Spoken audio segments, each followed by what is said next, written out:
ನೋಡಿ, ಧರ್ಮಸ್ಥಳ ಶ್ರೀ ಕ್ಷೇತ್ರ ರಾಜಕೀಯ ವಸ್ತು ಅಲ್ಲ. ಬಹುಶಃ ಯಾರು ಇವತ್ತು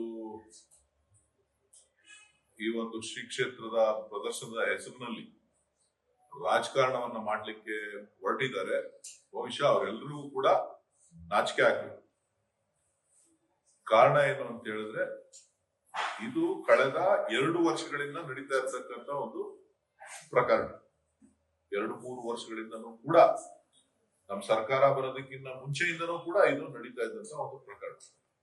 ಸೌಜನ್ಯ ಪ್ರಕರಣ ಇರ್ಬೋದು, ಬೇರೆ ಬೇರೆ ರೀತಿಯ ಆರೋಪಗಳೇನಿತ್ತು, ಆ ಎಲ್ಲ ಆರೋಪಗಳು ಕೂಡ ಹಿಂದೆಯಿಂದನೂ ಕಳೆದ ಒಂದು 5-6 ವರ್ಷಗಳಿಂದ ನಡ್ಕೊಂಡು ಬಂದಂತ ಒಂದು ಆರೋಪ. ಈ ಆರೋಪ ಬಂದಂತ ಸಂದರ್ಭದಲ್ಲಿ ಧರ್ಮಸ್ಥಳವನ್ನ ಬೆಂಬಲಿಸಿ ಯಾವುದೇ ಭಾರತೀಯ ಜನತಾ ಪಕ್ಷದ ಅಥವಾ ಜನತಾದಳದ ನಾಯಕರು ಹೇಳಿಕೆಗಳನ್ನ ಯಾವುದೇ ಸಂದರ್ಭದಲ್ಲೂ ಕೊಟ್ಟಿಲ್ಲ. ಉದಾಹರಣೆಗಳು ನಿಮ್ಮ ಮಾಧ್ಯಮಗಳಲ್ಲೂ ಕೂಡ ಇಲ್ಲ. ಇವತ್ತು ಏಕಾಏಕಿ ಇವತ್ತು ಏನು ನಿಷ್ಪಕ್ಷಪಾತವಾದಂತ SIT ತನಿಖೆ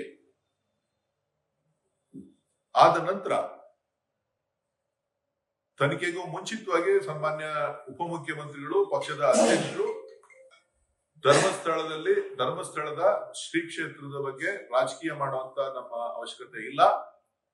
ಶ್ರೀ ಕ್ಷೇತ್ರ ಮಂಜುನಾಥನ ಏನು ಸಾನ್ನಿಧ್ಯ ಇದೆ, ಇದರ ಪರವಾಗಿ ನಾವಿದ್ದೇವೆ ಅಂತಕ್ಕಂತ ಹೇಳಿಕೆಯನ್ನ ಕೊಟ್ಟಿರ್ತಕ್ಕಂಥದ್ದನ್ನ ನಾನು ಈ ಸಂದರ್ಭದಲ್ಲಿ ನಿಮ್ಗೆ ನೆನಪು ಮಾಡ್ಲಿಕ್ಕೆ ಬಯಸ್ತೇನೆ.